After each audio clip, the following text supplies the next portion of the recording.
Hey guys, Cathryn Hartt here of Heart and Soul Studio, the unacting coach.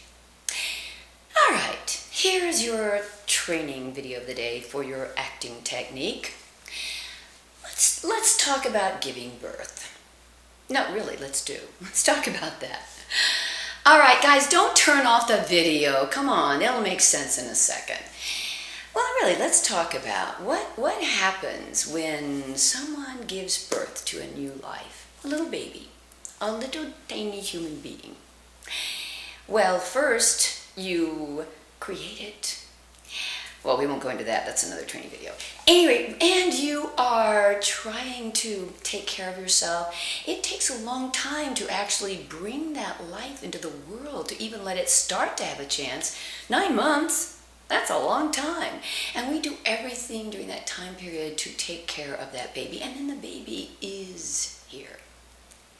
And I want to give that baby all the tools I possibly can to help that child, my child, grow to be rich and beautiful and happy and fulfilled. And so I nourish it. I feed it. I teach it lessons. I teach it life lessons. I take it out in the world. And when things go wrong, I try to help find a reason that they can make it right again. And I teach this child lots of stuff. Teach it how to walk, how to move. I watch it start to take on a life of its own that is not mine.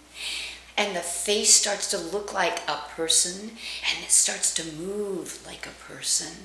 And it stops being awkward and stiff, and it starts to take on the world and spread its wings and try to fly and fall and learn life lessons.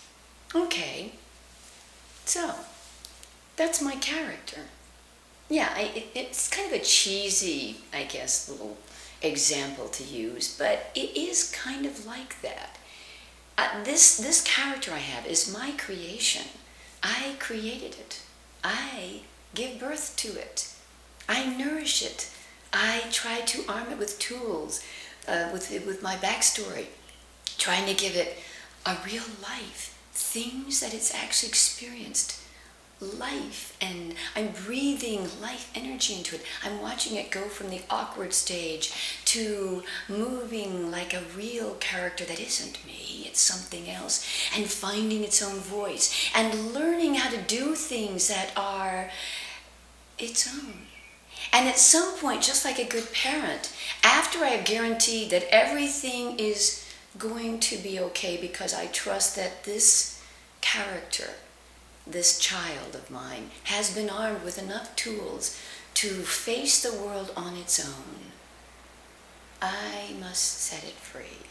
And it's hard, and I want to control it, and I want to make sure it's okay, and I don't want it to go to college, I don't want it to do all that stuff, but it must, and I know it has to, and maybe I'll just totally lose control over it. And that's a good thing. That's a good thing when you raise a child, to arm it with enough tools to be strong enough to become who it's really going to be in this world that is not you, and to trust to set that child free. And it's also true with your characters. You have to arm them with enough tools that you feel confident at some point when you really get up to perform, to set them free. They'll have their own face, their own voice, their own body. They'll move. They'll be someone that's not you. And you will not be in control. But oh my gosh, how cool the freedom is. Okay, I guess the lesson today is go give birth